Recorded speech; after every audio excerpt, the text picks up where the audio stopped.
सनातन धर्म मानने वाले सम्राट अशोक को भाषाई रूप से जिसने अपमानित किया, आदरणीय अमित शाह जी, आपने तो उनको पद्मश्री दे दिया।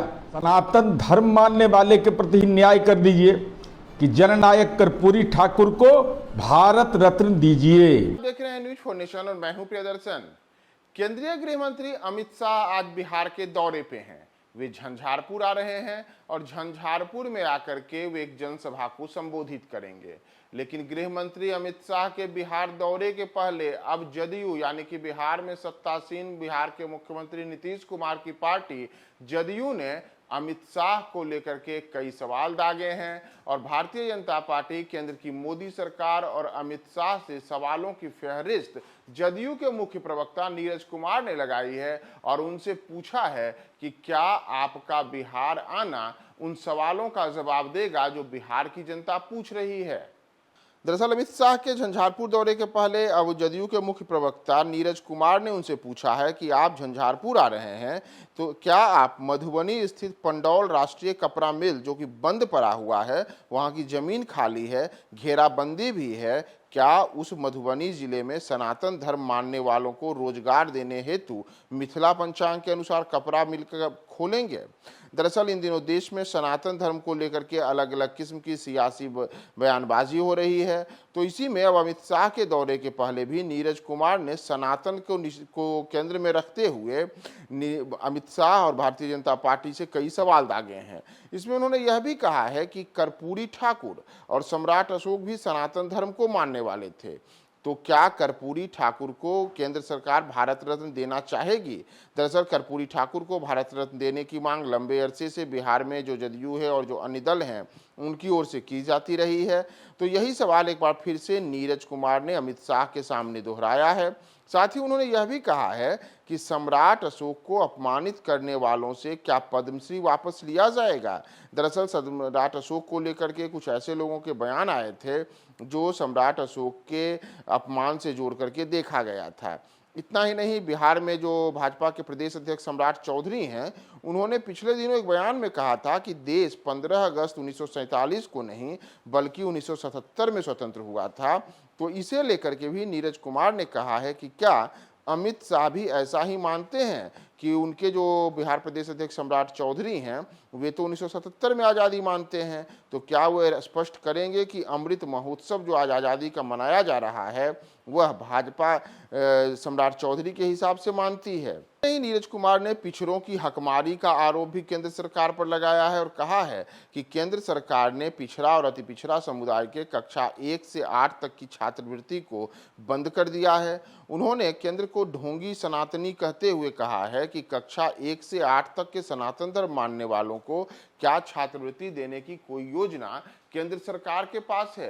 तो ऐसे कई बयान और कई जो सवाल हैं उन्होंने अमित शाह से, भारतीय जनता पार्टी से पूछे हैं। आप भी सुनिए कि नीरज कुमार क्या क्या कह रहे हैं। देश के आदरणीय गृह मंत्री अमित शाह जी, जो सहकारिता मंत्री भी हैं, आज बिहार आ रहे हैं। 2 जगह उनका निर्धारित कार्यक्रम है और ऐसे दौर में जब सनातन धर्म विमर्श का केंद्र राजनीति का बन गया, शिक्षा, रोजगार, स्वास्थ्य जैसे बुनियादी सवाल नहीं, तो स्वाभाविक है सनातन धर्म के हिसाब से भी जिनको सत्ता में काम करने का मौका मिल रहा है, तो सनातन धर्म मानने वाले इस देश में बहुसंख्यक हैं। तो हम आदरणीय सहकारिता मंत्री भारत सरकार से यह अनुरोध करते हैं कि जननायक कर्पूरी ठाकुर सनातन धर्म की परंपरा के थे। उनकी 100वीं जयंती का अभी वर्ष कार्यक्रम चल रहा है। हमारी पार्टी कार्यक्रम कर रही है जननायक कर्पूरी चर्चा। तो हमारी उम्मीद है कि सनातन धर्म मानने वाले सम्राट अशोक को भाषाई रूप से जिसने अपमानित किया, आदरणीय अमित शाह जी, आपने तो उनको पद्मश्री दे दिया। तो हमारी उम्मीद है कि आज झंझारपुर आप जा रहे हैं, जननायक कर्पूरी ठाकुर स्टेडियम में जो माननीय मुख्यमंत्री नीतीश कुमार जी ने बनाया है, तो आज कम से कम सनातन धर्म मानने वाले के प्रति ही न्याय कर दीजिए कि जननायक कर्पूरी ठाकुर को भारत रत्न दीजिए। साथ ही साथ सनातन धर्म की परंपरा को मानने वाले ने भारत मां को आजादी दिलाने में अपनी महत्वपूर्ण भूमिका निभाई। तो आपके प्रदेश अध्यक्ष दल के कहते हैं कि 15 अगस्त 1947 को आजादी ही नहीं मिली।